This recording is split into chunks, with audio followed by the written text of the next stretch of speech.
بسم اللہ الرحمن الرحیم۔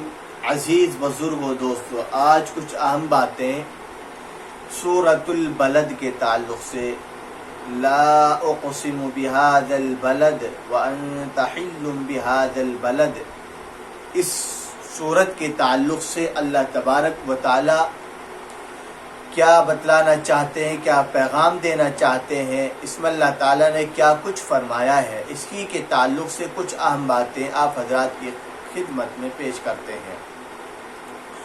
سورۃ البلد، اس سورت میں اللہ تبارک و تعالیٰ نے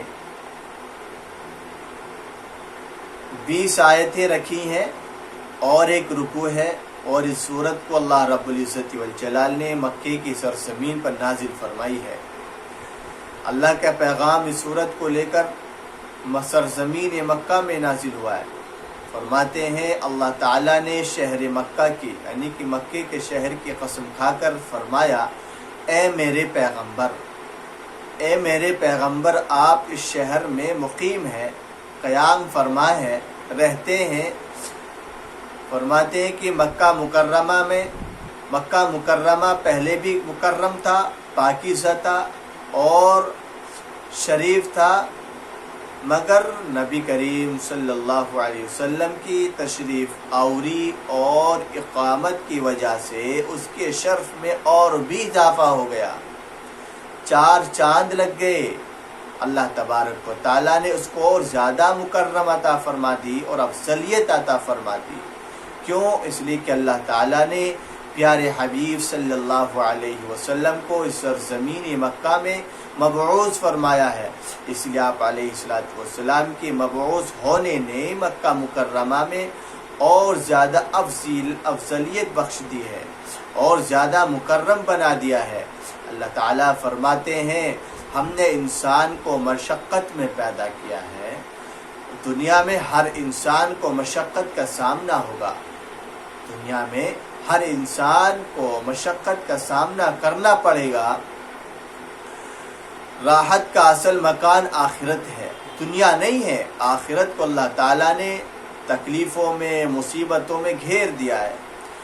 آگے فرمایا اللہ تعالیٰ نے انسان کو نیکی اور بدی دونوں راستے دکھا دیے۔ نیکی کا راستہ اور بدی کا راستہ، یہ انسان کی زندگی کا معیار ہے۔ اگر انسان زندگی کے ان مرحلوں کو جو اپنے حوص و حواس میں حوص و حواس کے ساتھ اپنی زندگی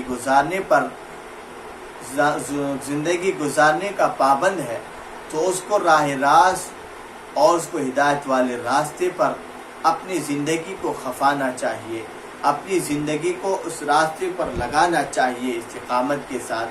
اور دوسرا راستہ بدی کا راستہ ہے۔ اگر انسان بدی والے راستے کو اپناتا ہے تو انسان کی ناکامی اور خسارے کے علاوہ اس کو کچھ حاصل نہیں ہو سکتا ہے۔ اللہ نے کامیابی اگر رکھی ہے تو ہدایت والے راستے پر رکھی ہے، اس لیے اللہ سے دعا ہے کہ اللہ تعالی ہم سب کو ہدایت عطا فرمائے اور اللہ تبارک و تعالی ہم سب کی زندگی کو اپنے مبارک دین کے لیے قبول فرمائے۔ آگے فرمایا اب اس کی مرضی، جس راستے کو چاہے اختیار کر لے، پسند کر لے، چن لے۔ آخر میں فریقین، دائیں اور بائیں ہاتھ والوں کے انجام کو بیان فرمایا ہے۔